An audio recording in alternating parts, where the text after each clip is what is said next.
learn English through story, and step into a small London lab where a forgotten dish, a little piece of mold, and one curious scientist changed the history of medicine. This is the quiet beginning of penicillin, the drug that saved millions. And it all started with an accident. Before we begin, I kindly remind you to subscribe if you are not subscribed yet, and to leave a like on the video.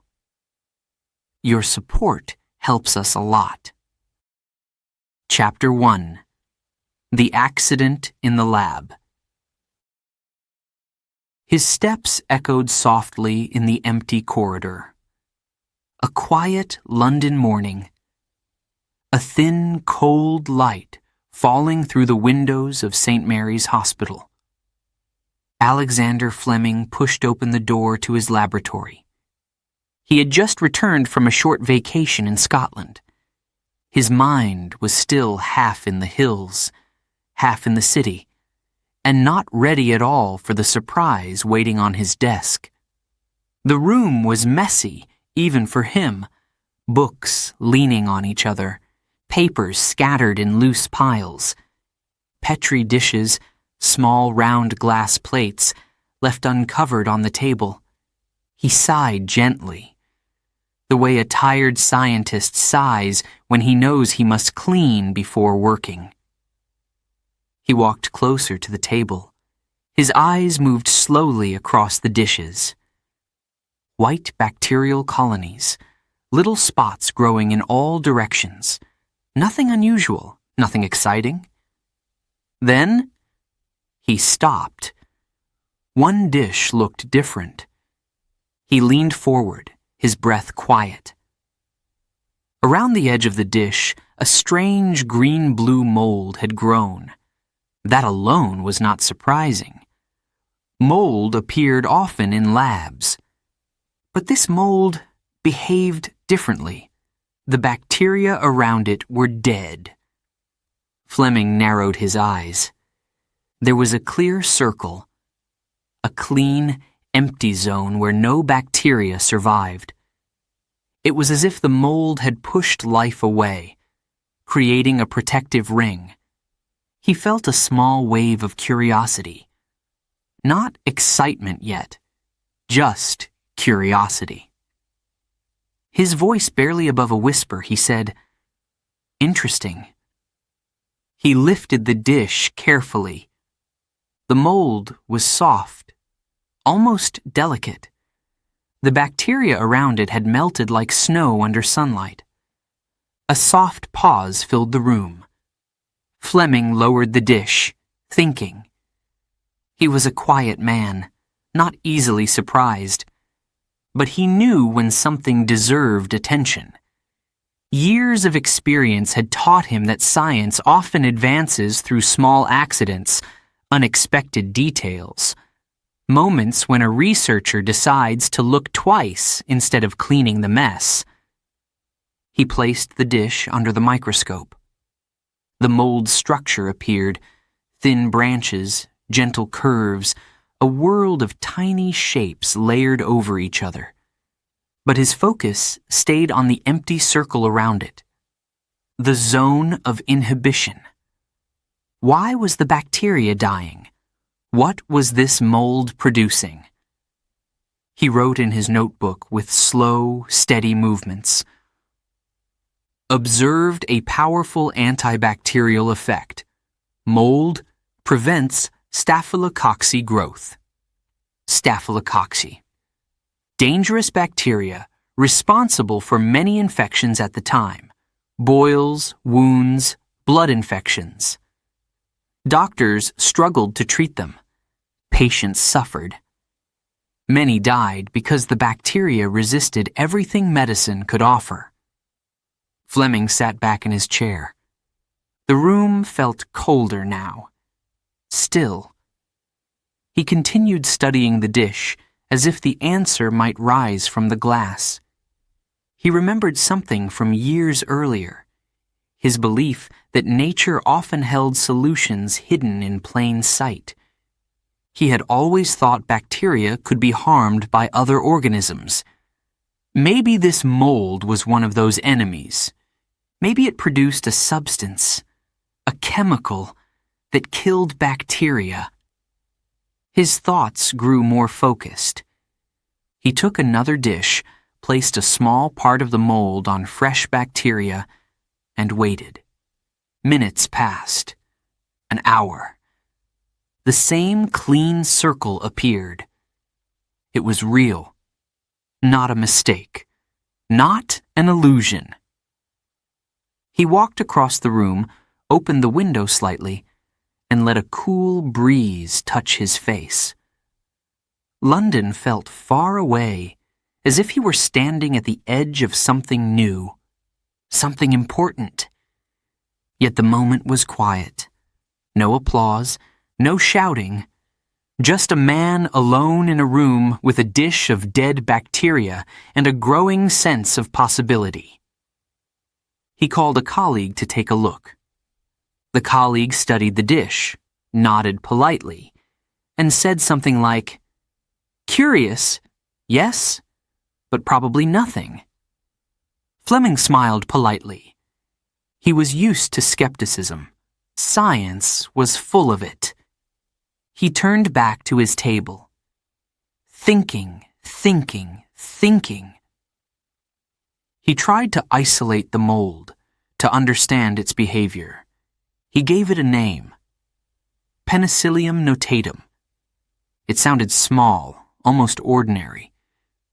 But he felt there was something special in it. Something powerful.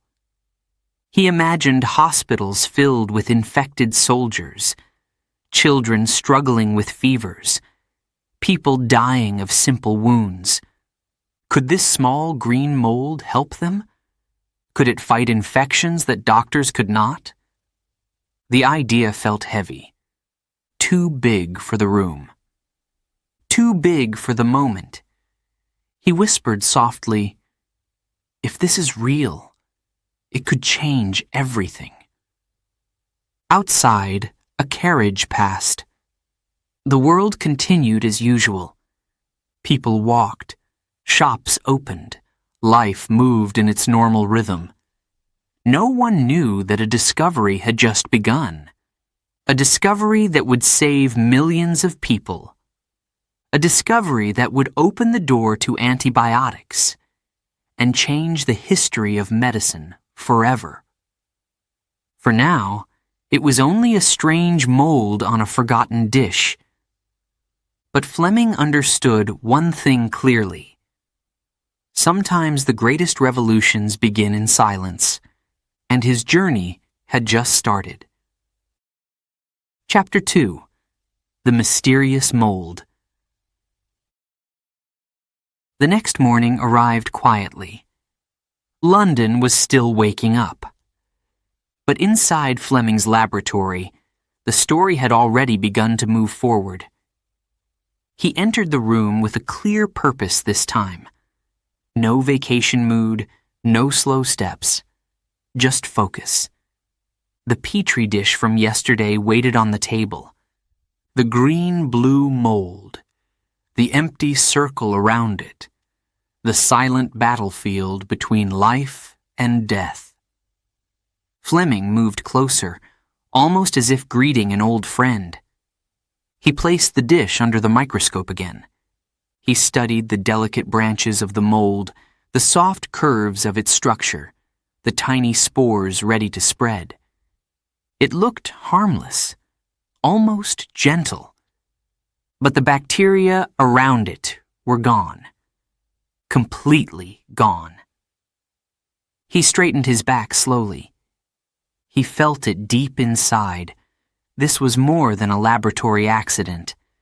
It was a message from nature, a clue, a small window opening to something powerful. He began his work. He took fresh cultures of Staphylococcus bacteria and placed small pieces of the mold onto them. He prepared new dishes. He labeled them carefully. He controlled the conditions, temperature, humidity, timing. Then he waited. Hours passed. The room was quiet except for the soft ticking of a wall clock. A scientist learns to live with silence, to respect it, to let it speak. When he finally checked the dishes again, the same result appeared. The clear zone, the bacteria dying, the mold winning without effort. He felt a slow rise of excitement, but he kept it inside. Emotion can distract. And Fleming preferred the calm path of observation. He opened his notebook and wrote, "Substance diffuses from the mold, lethal to bacteria." A substance, something invisible, something produced naturally by the mold. He repeated the experiments again and again, trying different bacteria.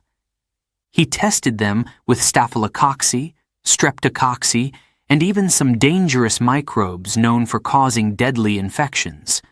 The mold acted like a silent warrior.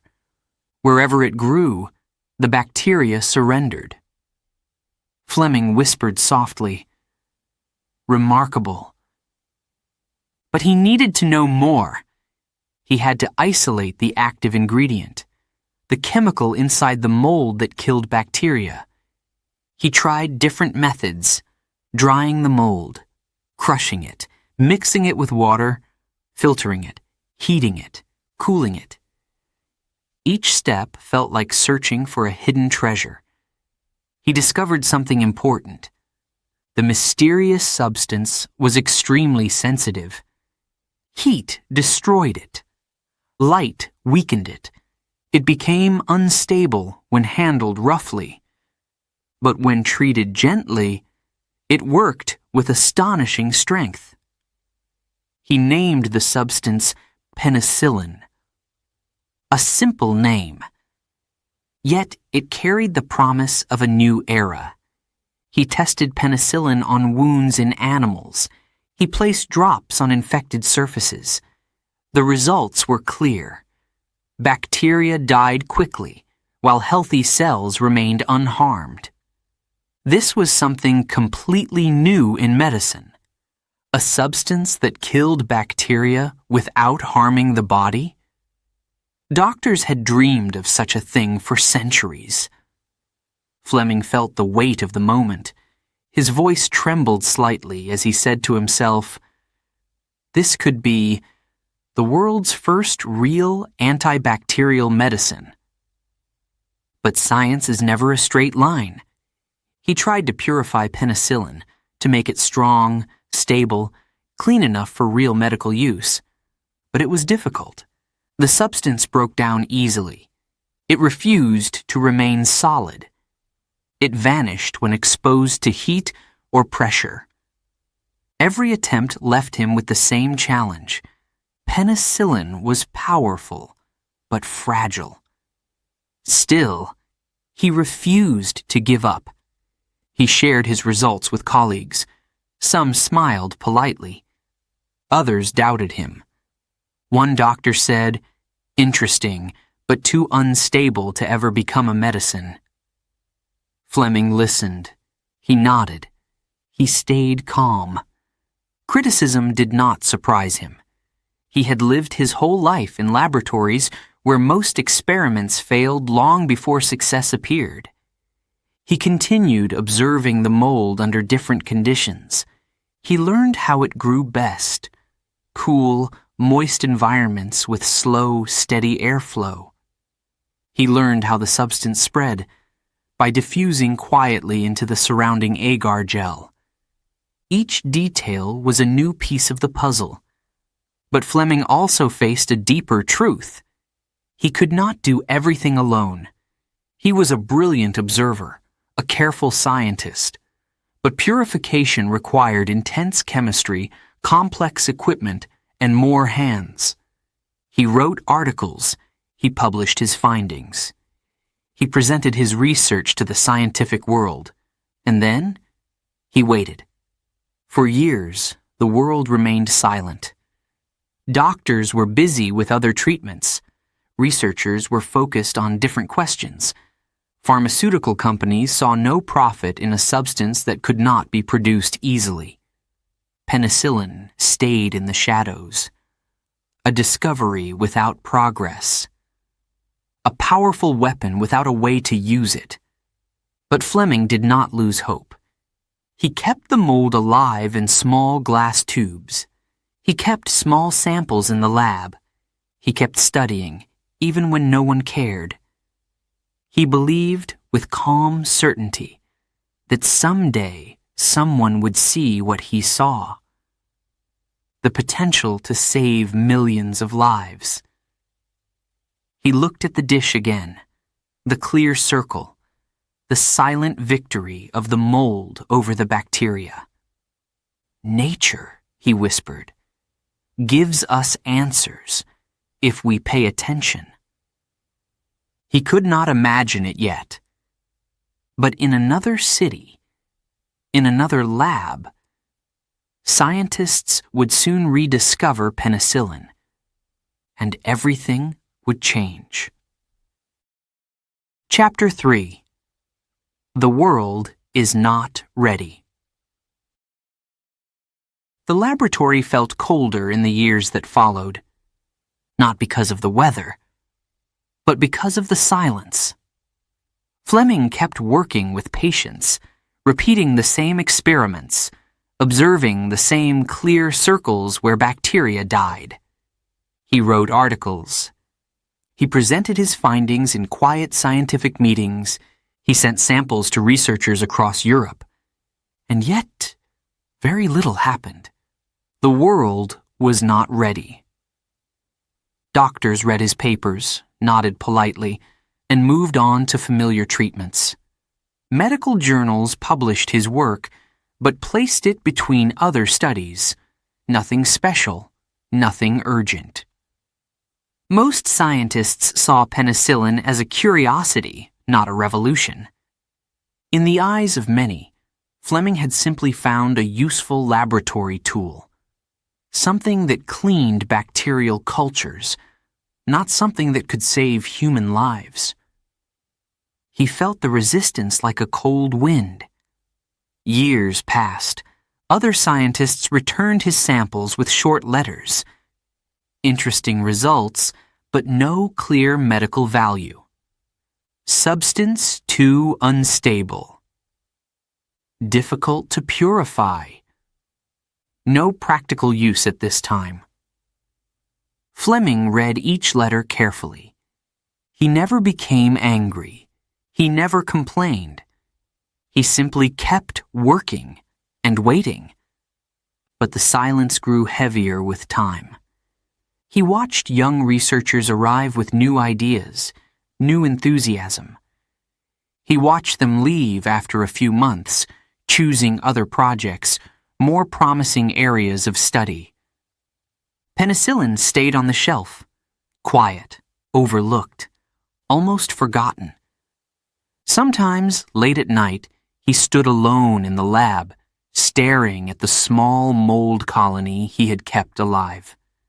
A simple fungus, green and soft, but capable of killing bacteria that had taken countless lives. He would whisper to himself, "One day, someone will continue this work." But that day felt far away. The world of medicine in the 1930s was changing fast. Doctors believed strongly in antiseptics, chemicals used on the surface of the skin. They did not trust substances that worked inside the body. And the idea of treating infections with natural compounds from organisms sounded too strange, too risky. Even Fleming himself had doubts. He knew penicillin was powerful, but unstable. He knew purification was almost impossible with the limited tools in his laboratory. He knew that without chemistry and engineering, penicillin would remain trapped inside the mold. Still, he refused to throw it away. He kept one culture alive for almost a decade, one small glass tube, passed carefully from hand to hand, dish to dish, like a fragile secret. His colleagues sometimes smiled gently, as if watching a man hold on to an old dream. But Fleming was not dreaming. He was waiting for science to catch up, waiting for technology to improve, waiting for the right minds, the right hands, the right moment. And outside the walls of the hospital, the world itself was changing. Storms were coming. War clouds gathered across Europe. Governments argued. Borders shifted. Armies prepared. Invisible tensions spread across the continent, and infection. Infection was still a deadly enemy. A small cut could kill a soldier. A simple wound could end a life. Hospitals were full of patients suffering from bacterial diseases that had no cure. Fleming knew it. Doctors knew it. But no one saw penicillin as the answer. Not yet. One winter afternoon, he presented his findings again at a medical conference. He stood in front of the audience, calm and precise.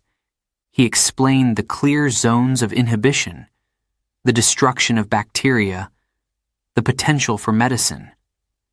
When he finished, the room was quiet. Polite applause, a few questions. Then people returned to their conversations, their coffee, their routine.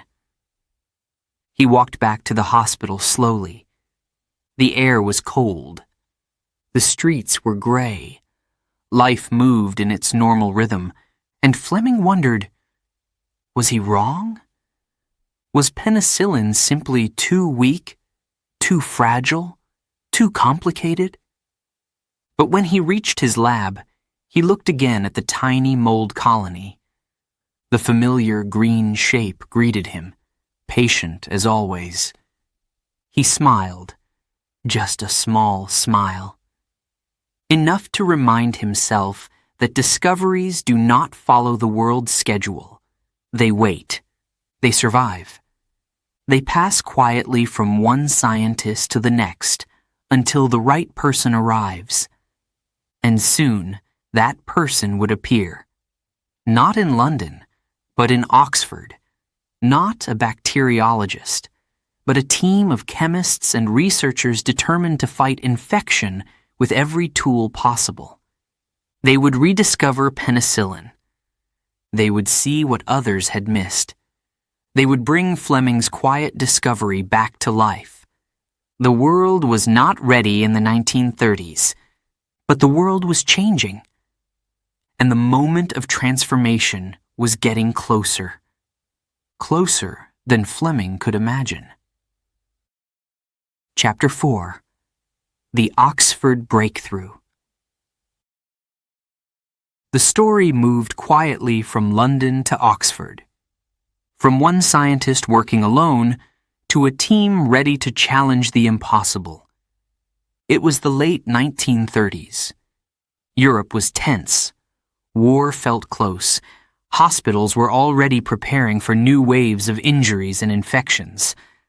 Doctors knew that without a powerful antibacterial treatment, many lives would be lost.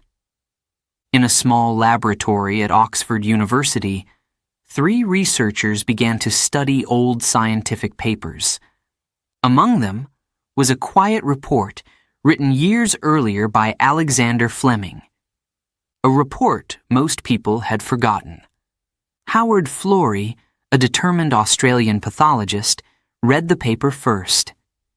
He looked at the results, the clear zones where bacteria died, the strange mold called Penicillium notatum. His eyes narrowed with interest.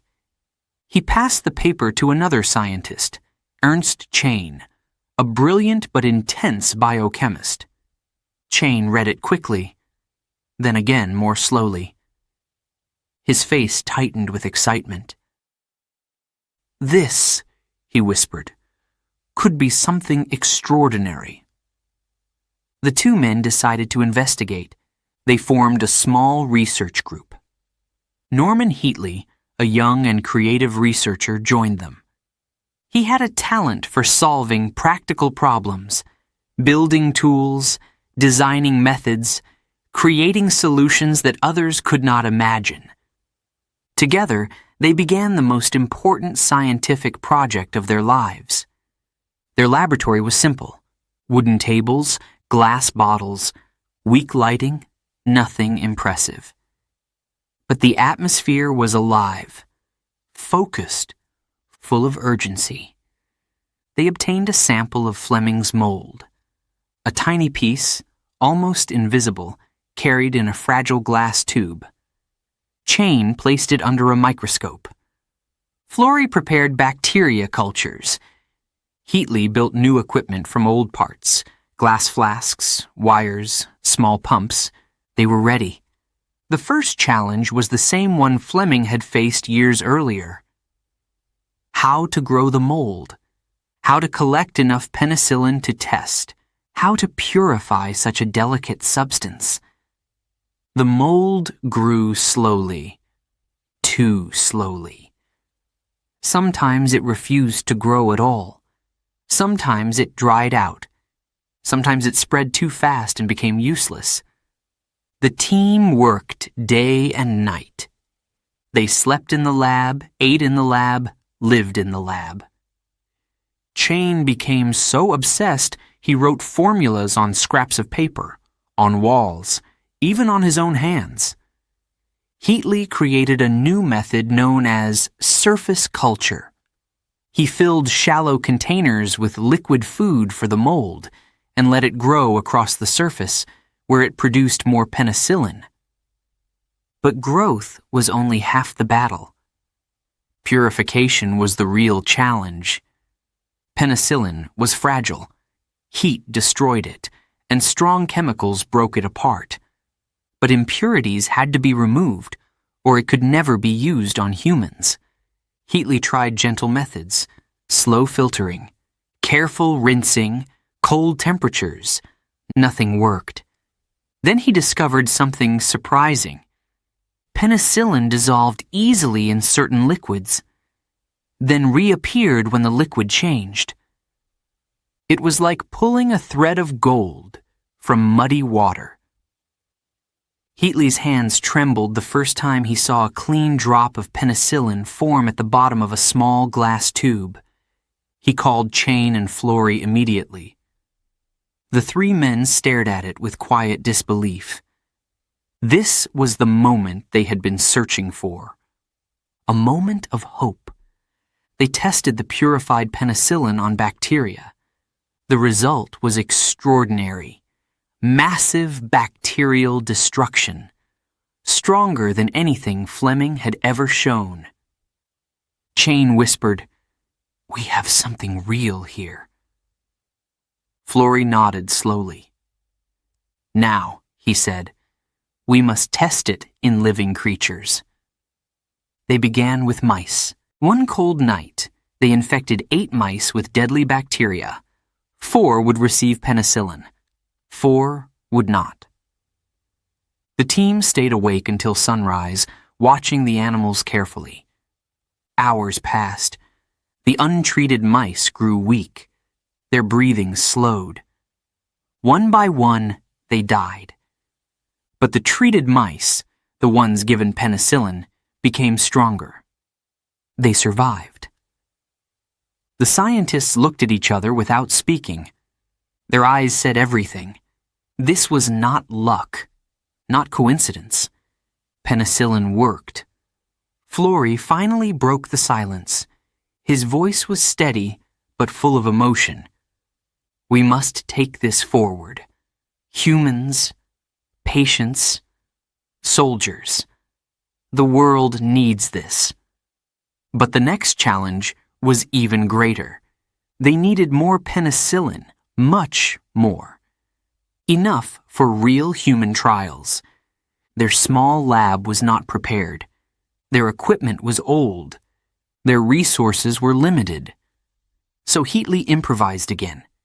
He collected every container he could find in Oxford: milk jars, bedpans, food tins, anything that could grow mold.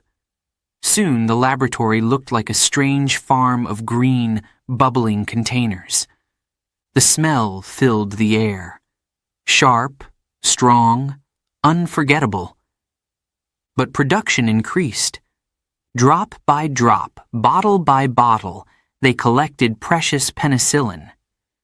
Florrie looked at the small amount they had produced and whispered, "It's not enough, but it's a beginning." Outside, the clouds of war grew darker. Infections spread. Hospitals overflowed with wounded soldiers. The world needed penicillin more than ever. And in that small Oxford lab, under weak lights and endless nights, 3 scientists were preparing to change history. Their work would lead to the first human trials, the first recovered patients, the first real antibiotic treatment. A revolution was coming, and it all began with a forgotten mold, rediscovered at the perfect moment. Chapter 5. A Race Against Time.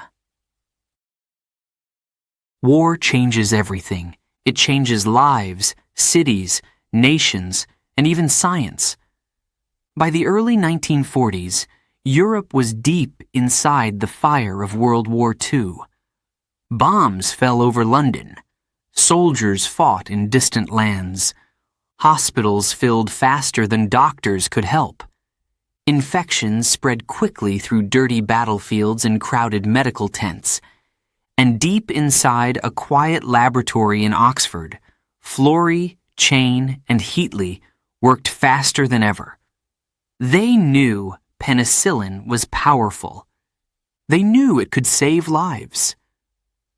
But they also knew one thing with painful clarity. There was not enough.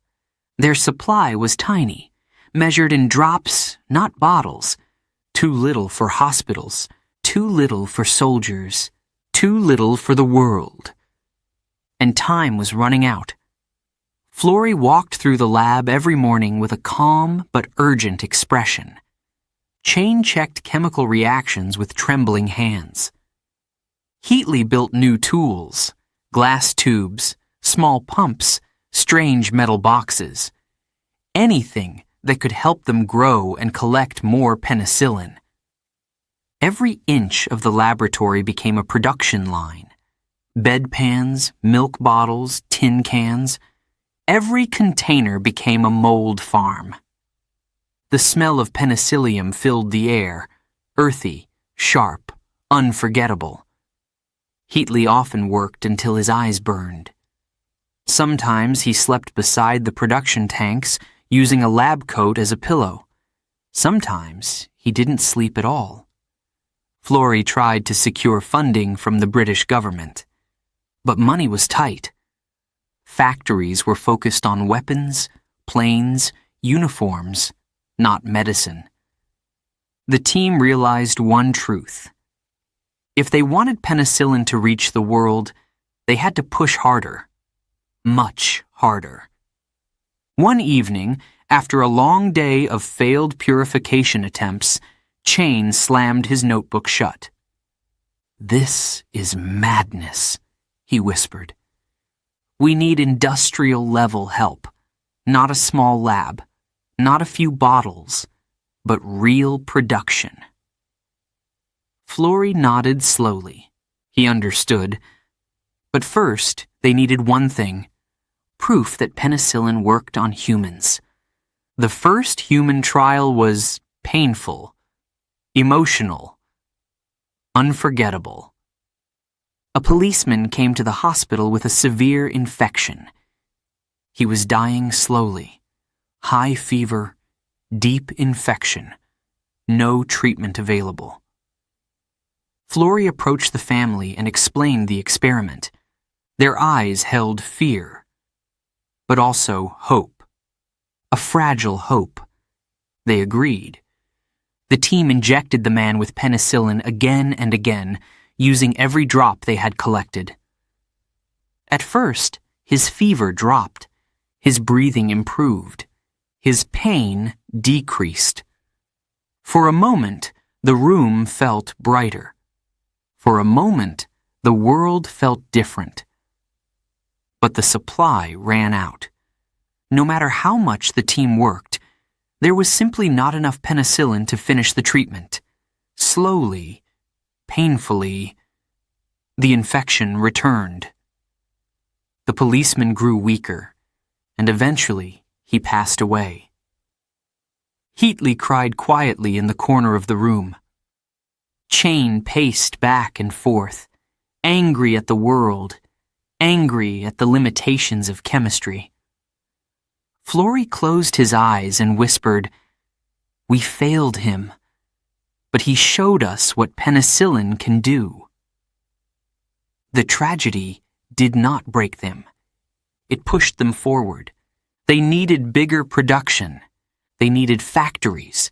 They needed a country with resources large enough to supply the world. And there was only one place with that power: the United States. In 1941, Florey and Heatley traveled secretly to America. Their journey was risky. Ships crossing the Atlantic faced German submarines. But they carried something more important than luggage. They carried the mold. Heatley hid the precious spores inside his coat. Florey hid some inside books.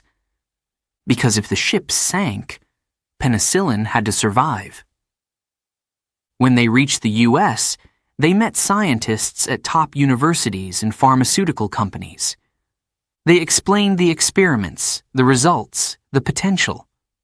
Some listened politely. Some doubted. Some hesitated. But one fact changed everything. The war was getting worse. American soldiers were joining the fight. Infections were becoming deadly. Doctors needed a miracle. And penicillin looked like one.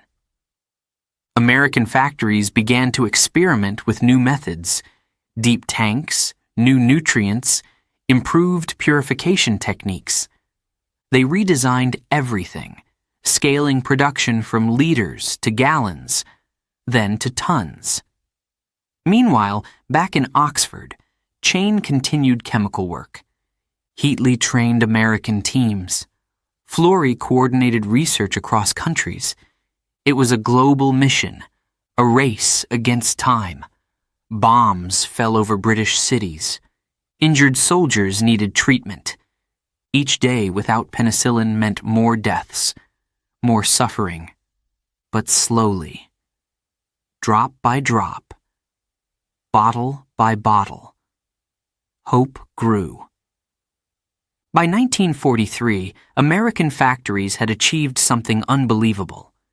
Mass production. Penicillin flowed through hospitals. Soldiers received treatment on the front lines. Infections began to fall. Doctors called it a miracle drug. Nurses whispered that it felt like watching death turn back. The mold that once grew quietly in a forgotten dish was now saving lives across continents. And yet, the story was only beginning. The next chapter would show how penicillin reached soldiers, civilians, and entire nations, and how it became one of the most powerful medicines in human history. A revolution had started, and there was no going back. Chapter 6: The First Human Trials. The world was changing fast. Factories in America were finally producing penicillin, not in drops, but in bottles. Yet the medicine was still precious, rare, fragile, and carefully measured. Every dose mattered. Every patient carried a question. Could this new drug truly save a life?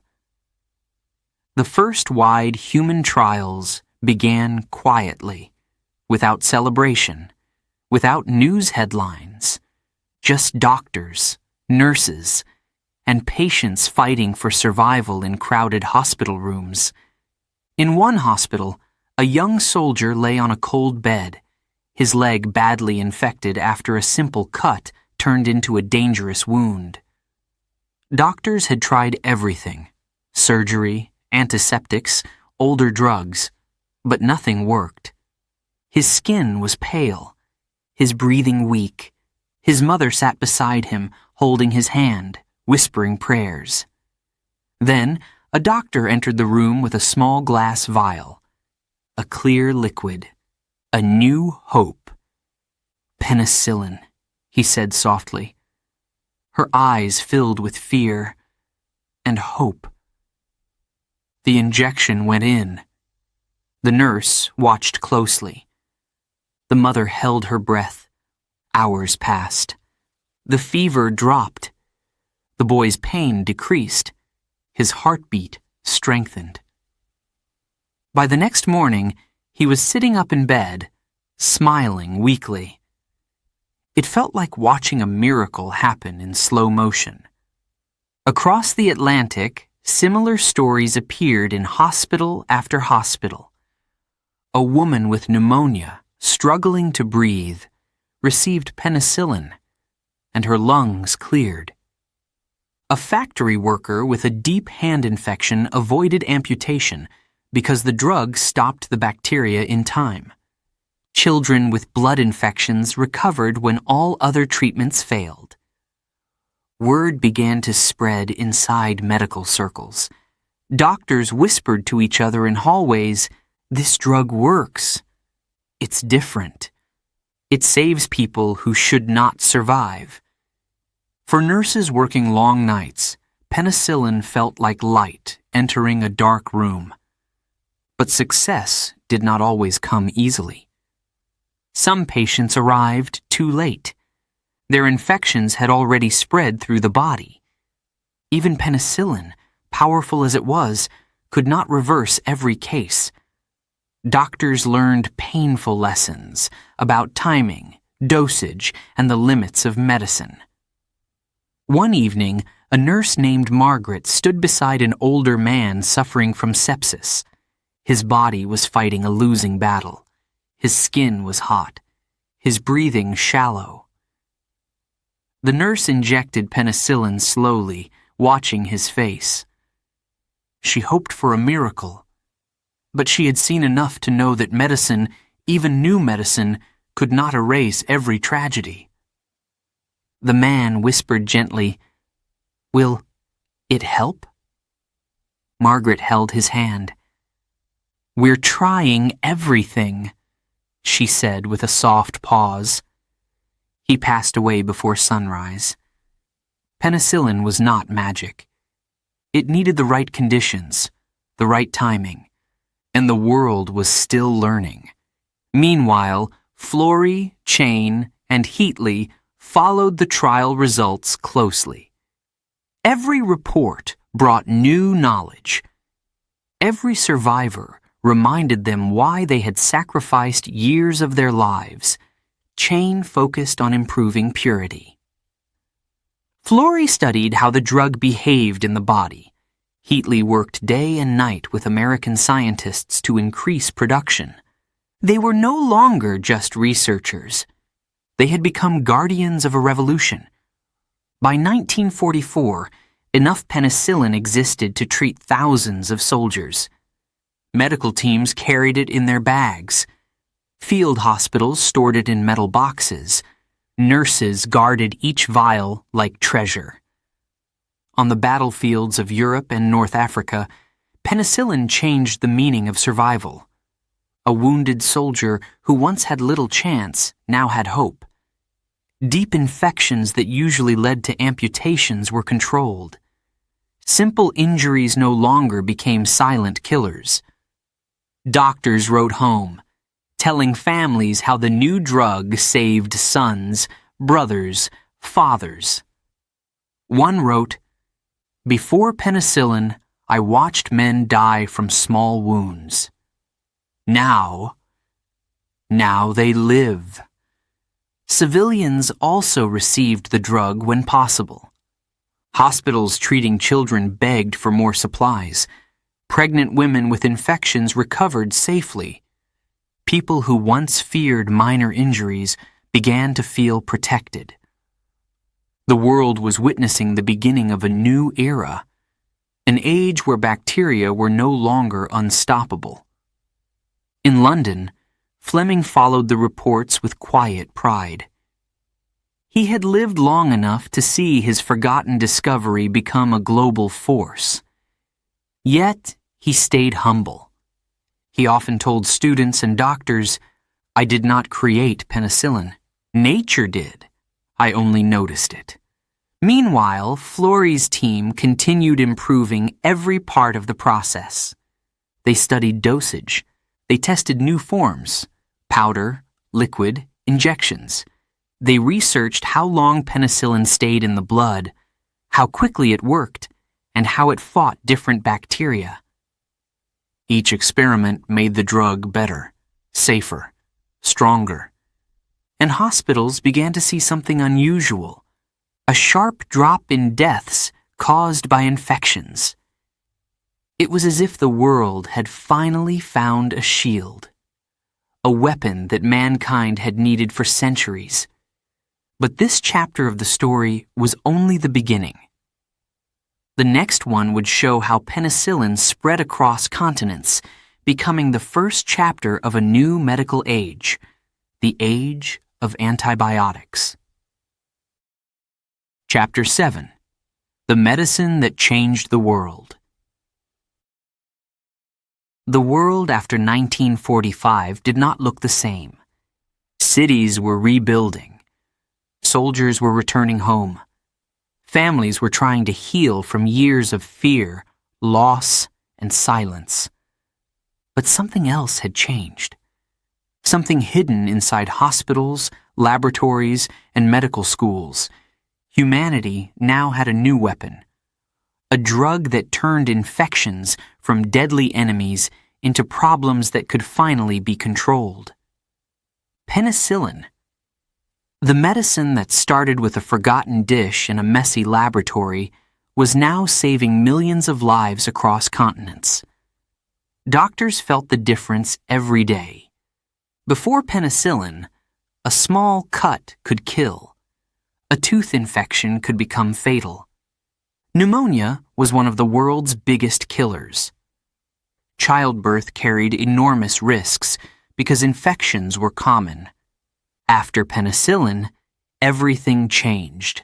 For the first time in history, bacteria were not in control. Hospitals reported dramatic drops in deaths. Patients who once had no hope walked out of hospital rooms smiling. Children who would have died young grew up to lead long, full lives. In medical schools, young doctors were taught a new sentence: penicillin cures. It sounded simple, but behind those two words was an entire revolution. The drug spread from the US to Europe, to Africa, to Asia, to the Middle East. Governments ordered millions of doses. Factories expanded.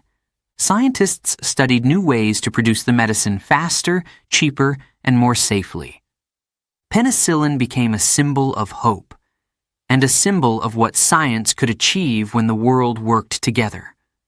But the story did not end there. Because once penicillin succeeded, other scientists began searching for more antibacterial substances. The race to discover antibiotics exploded. Streptomycin, tetracycline, chloramphenicol. Dozens of powerful drugs were found in soil, plants, and fungi. A new medical era was born. The age of antibiotics.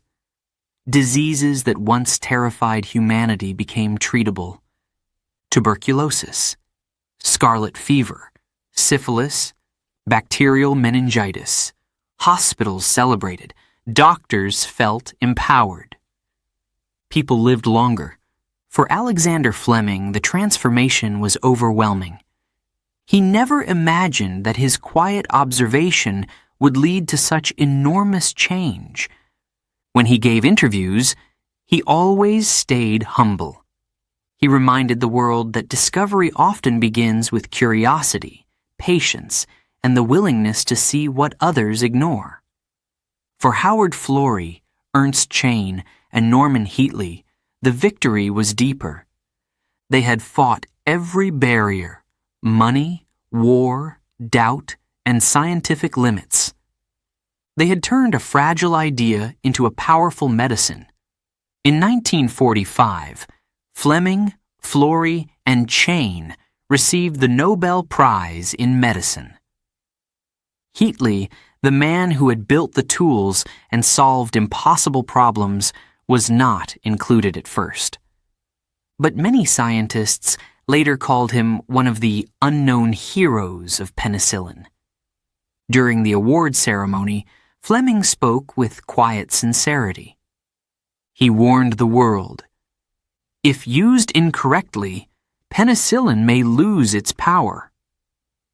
Bacteria can become resistant." Many people did not understand the warning at the time. Resistance seemed distant, almost impossible. But Fleming knew nature well. He understood that every powerful tool must be respected. Still, in those early years, the joy was stronger than the fear.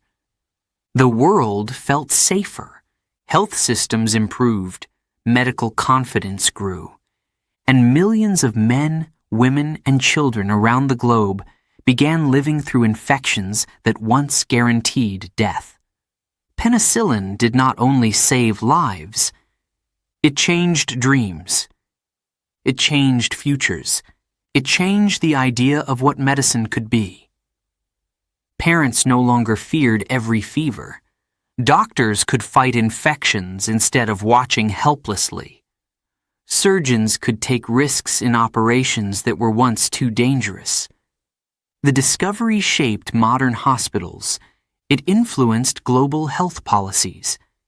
It opened the door for vaccines, new treatments, and scientific exploration. Everything connected back to one moment. One quiet morning. One strange mold that killed bacteria around it. A small accident. A simple observation. A discovery that became bigger than any person, any laboratory, or any country. Today, penicillin is still one of the most widely used antibiotics in the world. Its value remains enormous, even after almost a century, and its story teaches a lesson that never loses power. Sometimes, the biggest revolutions begin in silence. Sometimes, they start with curiosity, a careful eye, a scientist who refuses to give up, and a world ready, one day, to listen. Penicillin did not just change medicine, it changed humanity, and it all began with a mold, a dish, and a man who looked twice